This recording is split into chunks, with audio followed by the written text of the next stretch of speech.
Olá, vou apresentar agora a minha pesquisa. Sou o Lucas Guimarães dos Santos, sou estudante de psicologia da UFAM.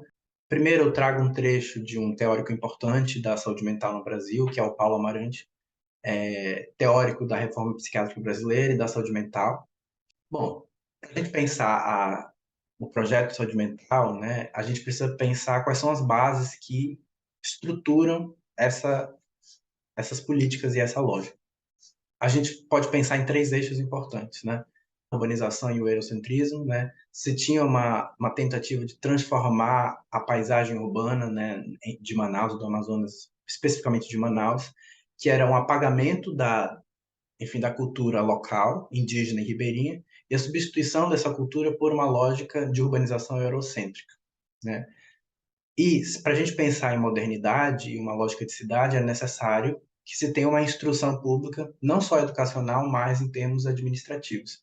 Então, existia também o incentivo a uma instrução pública para que pessoas fossem capacitadas para trabalhar, desde o trabalhador braçal até o burocrata, né? Era necessário, então, você capacitar essas pessoas para isso. E a higiene moral, que era uma forma de limpar os centros urbanos e vigiar, né, ter uma certa vigilância sobre aquilo que perturbava a ordem. Em termos cronológicos, né, quais foram as instituições, então, que acolheram as demandas de saúde mental no Amazonas? A Santa Casa de Misericórdia foi a primeira instituição de saúde em geral na cidade, né, e também, consequentemente, acolheu os primeiros pacientes alienados, né, como se chamava na época. Só que com o tempo, se teve pelo fluxo constante e maciço de pessoas, se teve uma cobrança dos dirigentes públicos e principalmente dos burocratas ali do centro urbano, se pensasse num espaço reservado para essa demanda, né? Então, anos depois se teve ali o Hospício Barão de Manaus, que era um espaço isolado da cidade, no antigo leprosário, e passa a ser o primeiro espaço específico para essa demanda da saúde mental. Depois veio o Hospício dos Alienados, né? E em seguida o Hospício Eduardo Ribeiro, que ainda não é o centro psiquiátrico Eduardo Ribeiro que conhecemos, mas é uma chácara do governador Eduardo Ribeiro, que é o que nós conhecemos hoje como a Rua Ramos Ferreira. Em 1929 temos a construção do Centro Psiquiátrico Eduardo Ribeiro, que até poucos meses atrás ainda funcionava. Em 2022 nós temos a criação do Centro de Saúde Mental do Amazonas.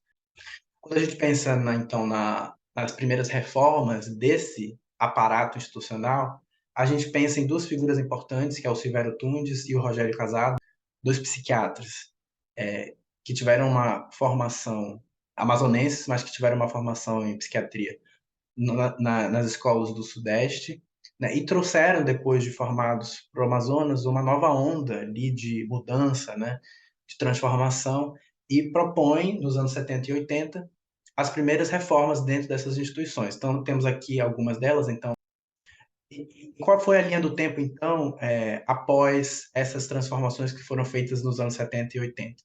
Nós temos no ano 2000 a primeira Conferência de Saúde Mental do Amazonas. Em 2001, nós temos uma marcador nacional, que é a promulgação da Lei 10.216, que é a Lei Paulo Delgado, que é a Lei da Reforma Psiquiátrica, né? Em 2003, temos a Política Estadual de Saúde Mental no Amazonas. Em 2006, temos a inauguração do primeiro CAPS da cidade de Manaus. Em 2007, temos, enfim, a Lei Estadual de Saúde Mental. Em 2011, temos, em âmbito federal, a promulgação da Lei 3.088, que é a lei da RAPS, da Rede de Atenção Psicossocial. E em 2022, então, é inaugurado o Centro de Saúde Mental do Amazonas, que vem a substituir o Centro Psiquiátrico Eduardo Ribeiro. Quais são as conclusões que a gente pode pensar, então, dessa rede de atenção psicossocial que hoje se estabelece, né? A gente pode pensar em 4 pontos principais. A gente identifica que é uma rede com vulnerabilidade de recursos humanos físicos e materiais, uma rede com fragilidade de qualificação do corpo técnico. A RAPS, então, ela também, como ponto positivo, ela tem uma potência cidadã que reconhece esses indivíduos enquanto cidadãos de direitos, né? E ruídos na integralidade, né? Digamos que na conexão entre os seus vários níveis.